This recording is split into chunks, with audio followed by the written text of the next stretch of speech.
Mga kabida, sa magandang oras sa lahat at welcome po sa aking channel. Pag-usapan po natin ito hong lumabas na balita na magkakaroon daw ng leadership change diyan po sa dalawang kapulungan po sa Kongreso.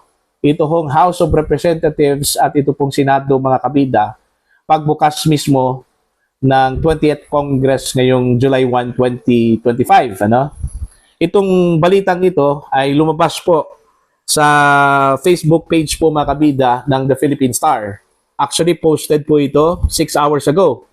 Ang sabi po dito sa balita, New Senate President, House Speaker, Soto Chanco open to leadership changes in Congress. Ayan.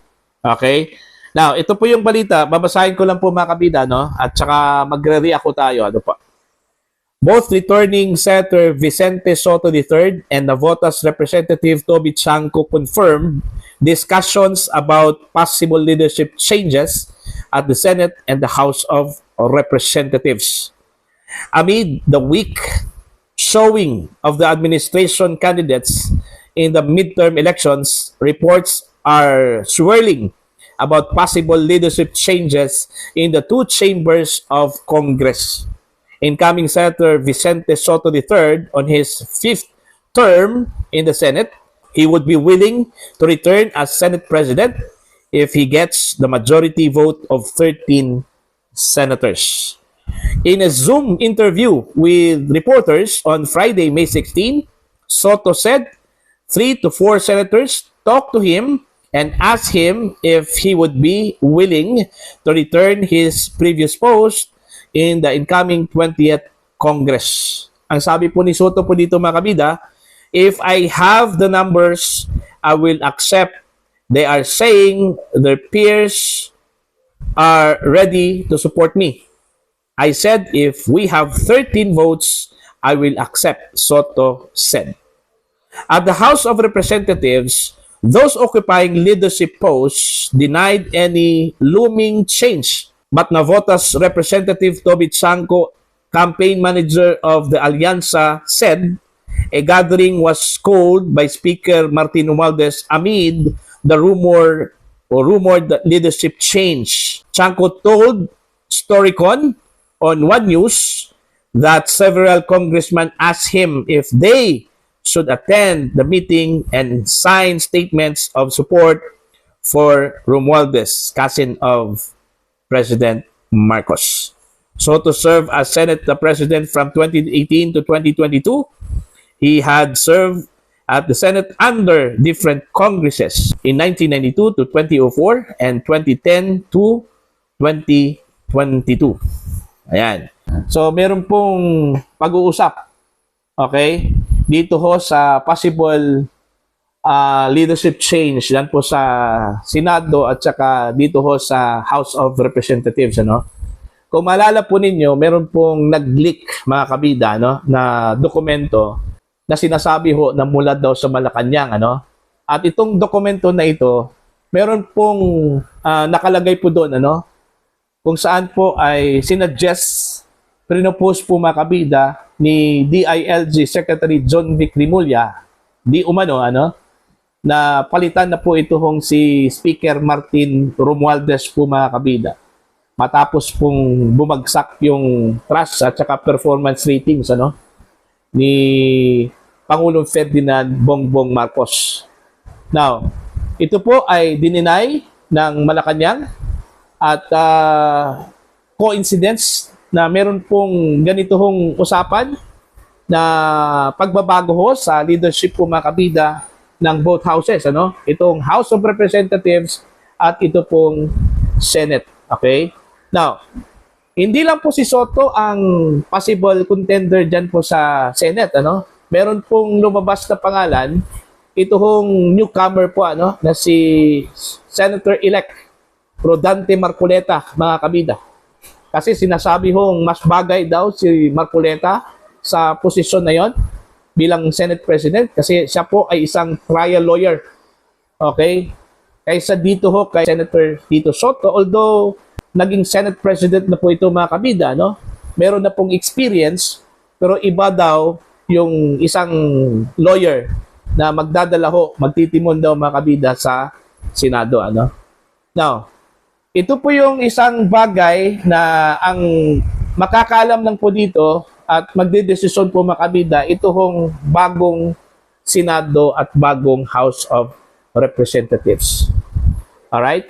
Sa panig ho ng House of Representatives, ay sinabi ho itong si Congressman J.J. Suarez, ano, na out of 46, nasa 36 daw yung nanalo na mga lakas members. So meaning, malaking percentage po, ano, yung winning percentage po ng lakas. So kung 36 lang po yung nanalo mula lakas, meaning 36 lang po yung puwersa po ng lakas sa House of Representatives. So yung iba po, kasi kung tutuusin po natin, nasa 300 plus yung members ng House of Representatives, ano? Kabilang na po dyan mga kabida, ito hong party list. At iba pa pong mga representatives ng iba't ibang partido, ano? Okay? Nagkaroon lang po ng supermajority dyan dahil ho sa koalisyon. Okay? Ng iba't ibang partido po mga kabida. Now, hindi ho pwede ang magde-decide ito hong lakas kasi konti lang po sila, 36 lang po, ano? Okay? Kung pagbabatayan po natin yung sinabi po ni Congressman J.J. Suarez, nang nanalo po na lakas members ay nasa 36 out of 46 po, ano? Okay? Now, gaya ng sinabi ko po, hindi ho pwede ang magdesisyon lang po dito ito hong lakas kasi konti lang po sila. Magdedepende po yan dito ho sa magiging desisyon ng iba pang mga representatives mula sa ibang mga partido, ano? Just like NP, itong Nationalista Party, ano? Nationalist People's Coalition, okay? National Unity Party, okay? Maging ito pong liberal, ano?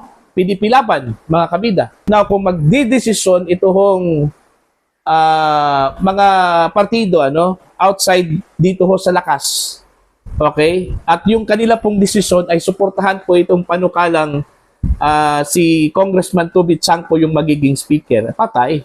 Wala na pong magagawa ito hong si Speaker Romualdez dito, ano? Mga kabida.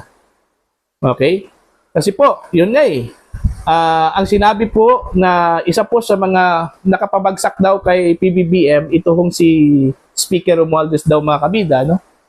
Dahil ho sa kanya hong mga decisions at perceived na corruption po sa House of Representatives. Okay? Base ho sa observation po mga kabida. Okay? Kaya nga, yung controversial na 2025 national budget, ano? Medyo nakakabit po yun, ano? Sa House of Representatives at Senate, ano? Mga kabida. So, malaki po ang posibilidad, ano? Depende po yan. Pwede hong si Marcoleta ang papalit, ano? Bilang Senate President. Although, sa tradisyon po, ano? Ng Senado, kung sino yung senior, kung sino yung may karanasan at matagal na po sa Senado, siya yung nagiging Senate President, mga kabida. Pero magdedepende po yan. Kung ang majority po mga kabida, ang pipiliin, yung bago, pero isang abogado, magaling, walang magagawa. Ito hong veteran na senador, ano, mga kabida. Para sa akin po, ano, mas bagay po itong si Rodante Marcoleta kaysa ho dito kay Senator Tito Soto, ano, mga kabida. So, yun po yung looming na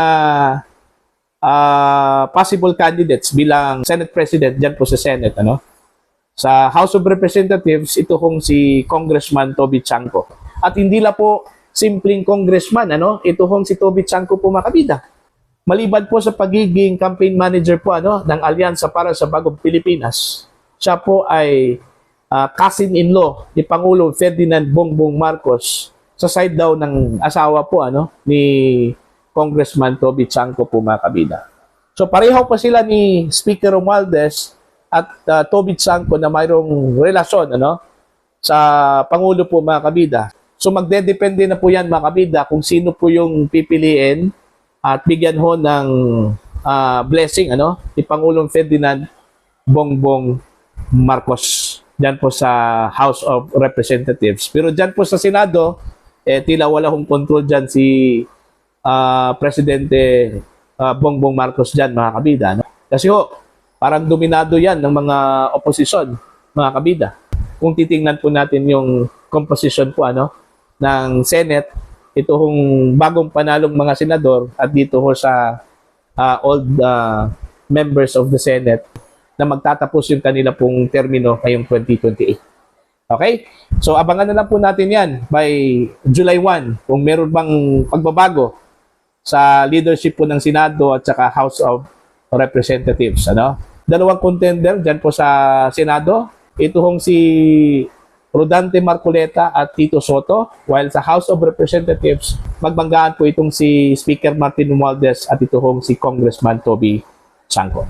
Para po sa inyo, kailangan ho bang magbago ng leadership ng dalawang kapulungan dyan po sa Kongreso mga kabida? Please comment down sa mga hindi pa po subscriber sa akin channel. Please subscribe, just click the subscribe button, click the notification bell, click all para updated po kayo sa aking mga uploads. Maraming salamat po sa inyong lahat mga kabida.